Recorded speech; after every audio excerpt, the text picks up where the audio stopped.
মৃত্যুতে গ্রামবাসী শোকাহত।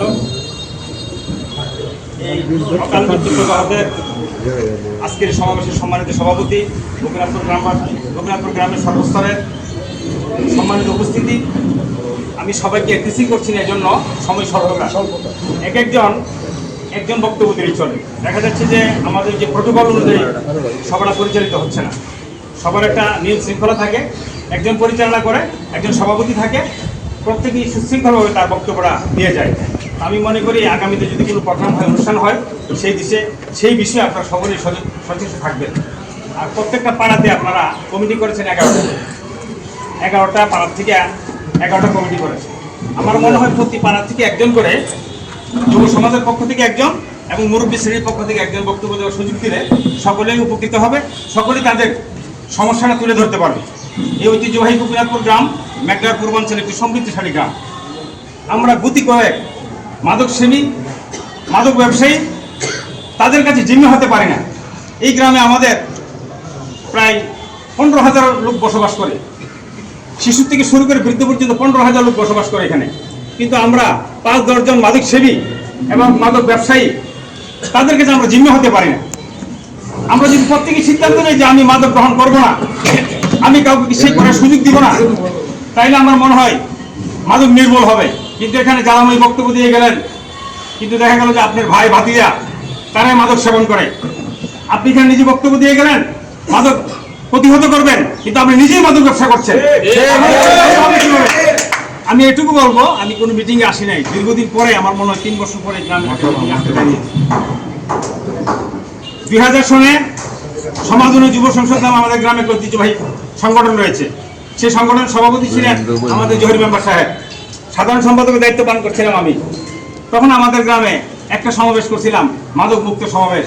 সেখানে সমাবেশটা করার পর থেকে দীর্ঘদিন মাদক বন্ধ ছিল। পর্যায়ক্রমে আমাদের গ্রামের যুব সমাজ তথা মুরব্বীরা বিভিন্নভাবে বিযুক্ত হয়ে পড়ছে, যার যার কাজ নিয়ে ব্যস্ত হয়ে পড়ছে, কিন্তু গ্রামের ইতিহাস এবং ঐতিহ্যের দিকে কেউ ভালোভাবে তাকায়নি, কেউ সুদৃষ্টি দেয়নি, যার জন্য আমাদের গ্রামের আজকের এই করুণ পরিস্থিতি। একজন শিক্ষিত সচেতন মানুষ গোপীনাথপুর গ্রামের একটা ঐতিহ্যবাহী একটা ব্যাংক, সেখানে চাকরি করে, তাকে প্রকাশ্যে দিবালোকে কুপিয়ে হত্যা করবে একজন মাদক সেবী। এটা অত্যন্ত নির্মম, অত্যন্ত দুঃখজনক।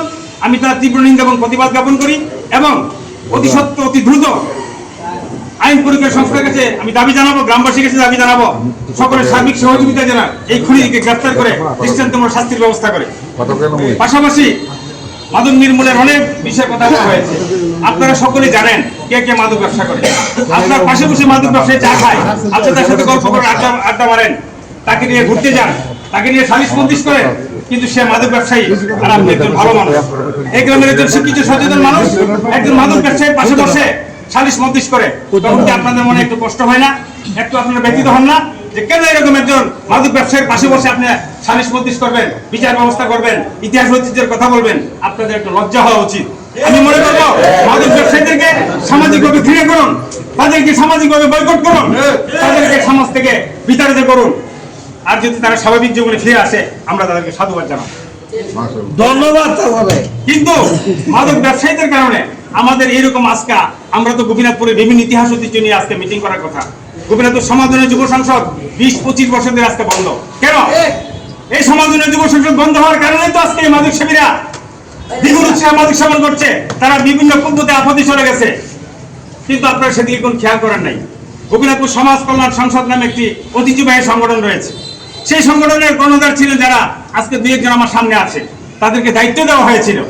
আমরা স্কুলে মিটিং করে তাদেরকে দায়িত্ব দিছি, কিন্তু ওনারা সেই দায়িত্ব পালন করে নাই।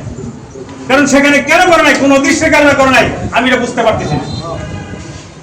আমি সবচেয়ে ব্যথিত হই কেন তারা সেই দায়িত্বটা পালন করে না।